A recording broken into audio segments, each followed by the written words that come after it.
ಯಲ್ಲಾಪುರ ಪಟ್ಟಣದ ತಹಶೀಲ್ದಾರ್ ಕಚೇರಿಯಲ್ಲಿ ಮನೆಯಿಂದಲೇ ಮತದಾನ ಪ್ರಕ್ರಿಯೆಗೆ ಚಾಲನೆ.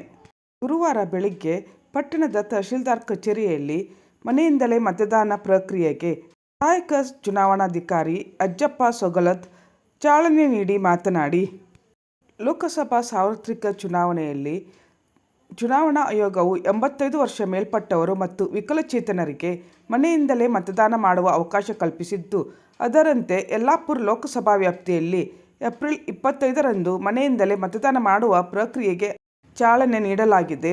ಲೋಕಸಭಾ ವ್ಯಾಪ್ತಿಯಲ್ಲಿ ಮನೆಯಿಂದ ಮತದಾನ ಮಾಡಲು 85 ವರ್ಷ ಮೇಲ್ಪಟ್ಟ 148 ವೃದ್ಧರು ಹಾಗೂ 310 ವಿಕಲಚೇತನ ಮತದಾರರು ಇದ್ದು, ಅವರ ಮನೆಗಳಿಗೆ ಮತಗಟ್ಟೆ ಸಿಬ್ಬಂದಿ ತೆರಳಿ ಮತದಾನ ಪ್ರಕ್ರಿಯೆ ನಡೆಸಲಿದ್ದಾರೆ.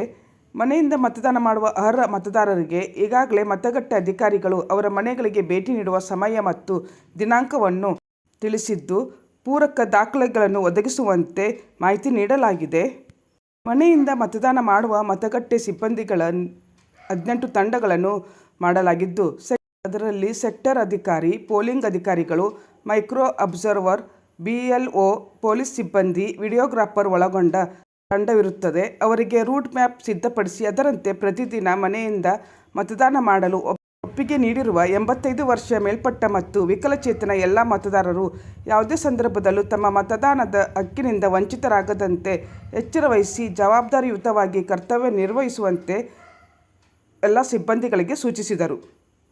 ಯಲ್ಲಾಪುರ ಕ್ಷೇತ್ರದಲ್ಲಿ ಏಪ್ರಿಲ್ 25 ಮತ್ತು 26ರಂದು ಈ ಪ್ರಕ್ರಿಯೆ ನಡೆಯಲಿದೆ ಎಂದು ತಿಳಿಸಿದರು. ಈ ಸಂದರ್ಭದಲ್ಲಿ ತಹಶೀಲ್ದಾರ್ ತನುಜಾ ಸವದತ್ತಿ ಉಪಸ್ಥಿತರಿದ್ದರು.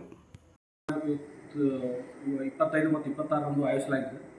ಇವತ್ತು ನಮ್ಮ ಯಲ್ಲಾಪುರ 81 ವಿಧಾನಸಭಾ ಕ್ಷೇತ್ರದಲ್ಲಿ 18 ತಂಡಗಳನ್ನು ಮಾಡಿದ್ದೇವೆ. 18 ತಂಡಗಳಲ್ಲಿ ನಮ್ಮ ಸೆಕ್ಟರ್ ಅಧಿಕಾರಿಗಳು, polling officer 1, polling officer 2, micro observer, videographer, police ಮತ್ತು ಅಲ್ಲಿರ್ತಕ್ಕಂಥ ಲೋಕಲ್ BLO ಒಳಗೊಂಡಿರ್ತಕ್ಕಂಥ ತಂಡ ಇರ್ತದೆ.